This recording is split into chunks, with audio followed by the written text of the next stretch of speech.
The learning target for this video is I can add integers using rules. Here are adding integers rules. The first one is when we have same signs, the first step we must do is add, and then we keep the same sign. Whenever we're dealing with different signs, our first step is to subtract, and we keep the sign of what we have more.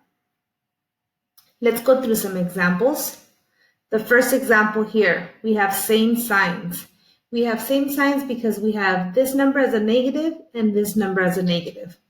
So if we go back to our rules, our first step says here for us to add. So I am going to add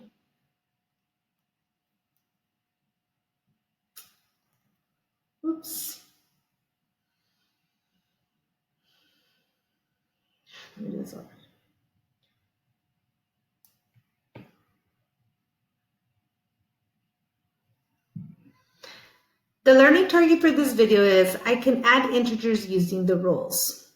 We learned how to add integers with the number line, and we learned how to add integers with counters. But there's going to come a time where our numbers get really large or we get difficult numbers to add. So counters and the number line are hard to use. So that's when we use our rules.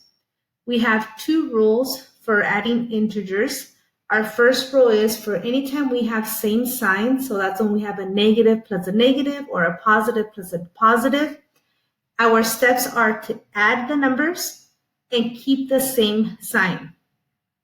When we have different signs, that means when we're adding a negative plus a positive or a positive plus a negative, our steps are to subtract and to keep the sign of whatever we have more of. So let's go through some examples. The first one here says same signs. If I look at my numbers here, this one is a negative and this one is a negative. So that means that we have same signs.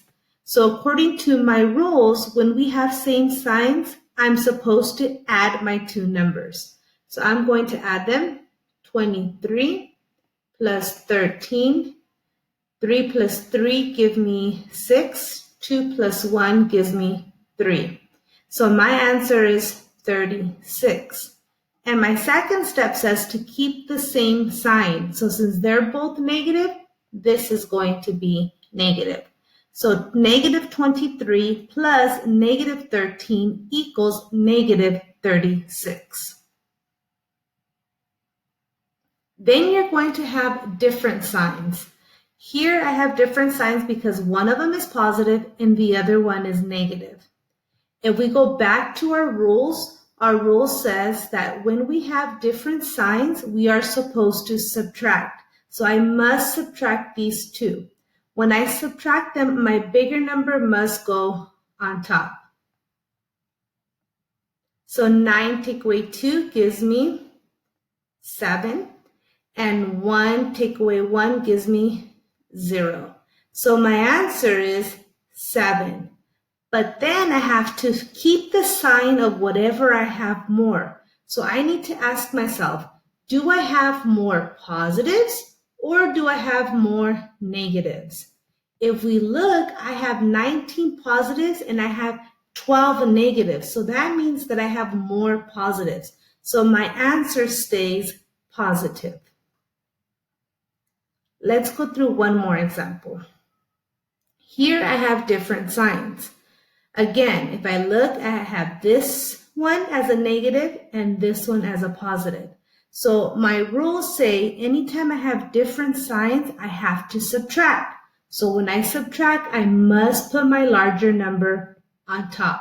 So I'm going to put 123 minus 55. So if I have 3, can I take away 5? I cannot, so I must borrow. So now I have 13. 13 take away 5 gives me 8. If I have 1, can I take away 5? I cannot, so I must borrow. 11 take away 5 gives me 6. So my answer is going to be 86. My next step says that I must keep the sign of whatever I have more of. So do I have more negatives or do I have more positives? I have 123 negatives and I have 55 positives. So I have more negatives. Therefore, my answer has to be negative 63. Sorry, negative 68.